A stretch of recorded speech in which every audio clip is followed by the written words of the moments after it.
Hello everyone, our group from University Kementerian, Malaysia. Our faculty is FEP and major is Entrepreneurship and Innovation. Our lecturer is Dr. Haslina binti Sheikh Mood Noor Alam. I'm Lü Yueqiao. My metric number is A198740. Welcome to our reflection video for Entrepreneurship Law, course code EPPK2023. Our group has chosen the topic of personal data protection. Before we begin, let me ask you something. Have you ever received a scam call where the person on the other end already knew your full name, your IC number, or maybe even your bank account? It's frightening, isn't it? That's because in today's digital era, our data is constantly being collected, stored, and sometimes leaked without us even realizing it. Personal data protection is important because every day we are handing out information about ourselves. When we shop on Shopee or Lazada, when we use GrabFood, when we open a bank account or visit a hospital, when we register for classes at university, all of this requires us to provide our personal details. Once leaked, these details can be used for identity theft, fraud, or even to put our safety at risk. This is why people often say that data is the new oil. Just like oil powered the old economy, data fuels the new one. But just like oil, it can also pollute and harm it if not managed properly. Another reason why personal data protection matters is the speed at which data travels. Once leaked, it is almost impossible to take it back. For example, when a database is stolen and uploaded to the dark web, the information can be copied and shared globally in seconds. Unlike losing a physical wallet, you cannot simply cancel your IC number or change your entire identity. This makes prevention far more important than cure. In Malaysia, the main law that deals with this issue is the Personal Data Protection Act 2010, also known as PDPA. The purpose of this act is to regulate how personal data can be collected, stored, and used. In simple terms, it says businesses can collect data, but they must follow rules. For example, they must tell us why they are collecting it. They must protect it securely, and they cannot just keep it forever. The Act also gives people the right to assess and correct their own data. If a company violates these rules, the penalties can be very heavy, up to $500,000 ringgit in fines or even jail time for those responsible, but the Act has its limits. For example, it does not apply to government actions. So if data is leaked from a government department, the PDPA cannot be used to take action. This shows that while the law is useful, it still has weakness. When we compare Malaysia with other regions, the differences become clearer. In Europe, the GDPR, the General Data Protection Regulation, is much stricter. Companies companies there can be fined up to 20 million euros or 4% of their global revenue. That's why so many websites nowadays ask for your cookie consent. They are afraid of breaking GDPR rules. In Singapore, the law is also stronger. Every company must appoint a data protection officer, and the enforcement is taken very seriously. Compared to them, Malaysia's PDPA is softer. So big question is this: if we were future business owners, would you prefer to have a strict law like Europe's GDPR or a more flexible law like Malaysia's PDPA? Strict law may protect consumers more, but they also bringing higher compliance costs for business is an interesting point for us to reflect on as we move into a world of entrepreneurship. And now I will pass it to my teammate, who will show you how these issues play out in real life with some well-known cases. My name is Chen Guanming. And my number is A19896. Thank you. Those sounds very impressive in theory, but what about in practice? Let me share some real-world examples. In 2019, Grab Malaysia was fined for failing to protect customers' personal data. The fine itself wasn't huge, but the real damage was to the company's reputation and the trust customers had in them. In 2022, Malaysia experienced one of the largest data breaches in history. Information belonging to 22 million Malaysians, including names, addresses, IC numbers, and phone numbers, was leaked and sold online. That's almost half the population of our country exposed in a single incident. Even universities are not safe. There have been cases where students complained that their exam results or health information were leaked. Clearly, this is not just a business issue. It affects ordinary people like us secretly. And this is not just happening in Malaysia.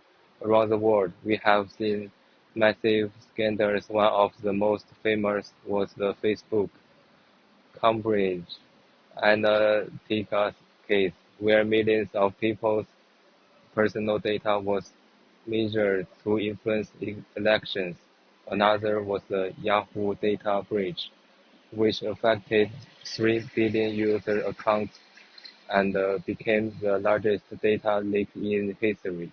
If tech giants like Facebook and Yahoo, with their billions of dollars in resources, can still fall to protect our data, then smaller businesses face even greater risks. Let me also highlight the financial industry. Banks and e-wallet companies and prime targets for hackers because financial data is highly valuable. In Malaysia, we saw several scams involving fake SMS messages that tricked people into giving their banking details, even if the bank itself was not hacked. Weak data protection at third-party vendors opened the door. This shows that protecting data is not just about one company. It's about the entire ecosystem of partners, suppliers, and service providers.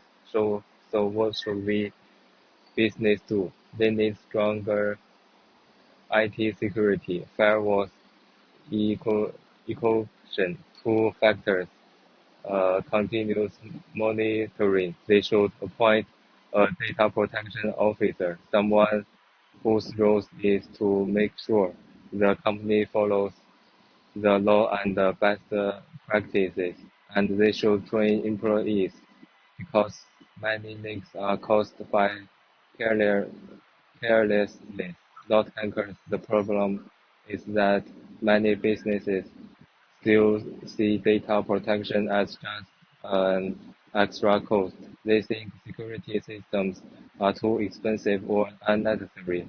But the truth is, the cost of a data breach in terms of money, reputation, and customer trust is far greater than the cost of prevention. For small and medium-sized companies, this is a big challenge. They may not have a budget or large corporations, but they also cannot afford to lose their customers' trust. In other words, protecting data is no longer optional. It is essential for survival. And I think this is connects very well to what my teammate will share next. If technology keeps evolving and the business face these challenges, What will the future look like? Let's hear from him.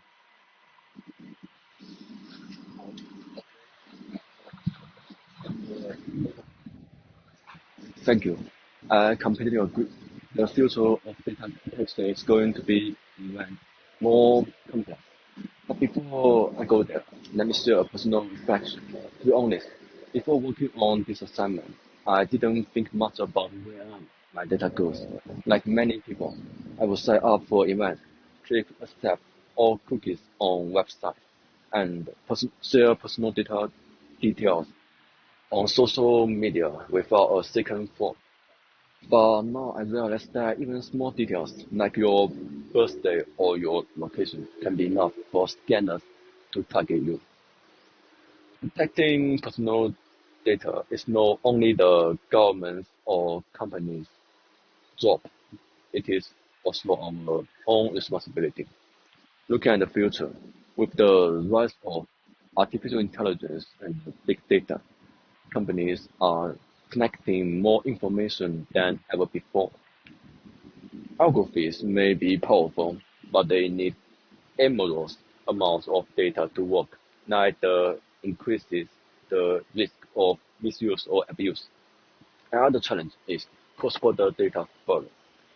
When you use an international app, your data may be stored on servers in another country. If these countries have weaker laws, then your protection is limited.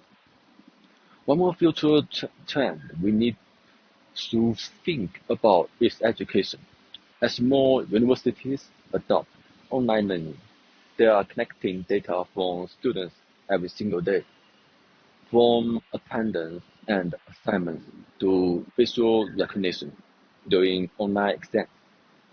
If the information is not handled properly, it could easily be misused. As students ourselves, this really hits home. We trust our universities with our data, but we also expect them to respect our privacy. This example reminds us that data protection is not just about business, it is about every part of society. Don't you agree? At the same time, technologies such as blockchain may offer new solutions for privacy, giving people more control over their own data. We may also see Malaysia revise the PDPA in the future, making it closer to GDPR with stricter enforcement and stronger penalties. As a group, we reflect on the importance of ethics in this matter. Laws are necessary, but they are not enough. Businesses must also act ethically. As future entrepreneurs, we will face situations where connecting and using customer data is tempting because data can help us grow our businesses. But we must remember that abusing data is not worth it. Customers will leave if they feel unsafe, and once trust is broken, it is almost impossible to rebuild. Overall, through this case and reflections, we realize that personal data is not just a legal matter, it is a social responsibility, a business responsibility, and a personal responsibility. And the moment we lose sight of that, the cost will be far greater than we imagine. To conclude, personal data protection is about more than legal compliance. It is about trust, dignity, and safe in the digital world. If we want to succeed as entrepreneurs, we must not only follow PDPA 2010 but also go beyond it. Protecting data means protecting people. Well, thank you for watching our reflection video. Bye. So.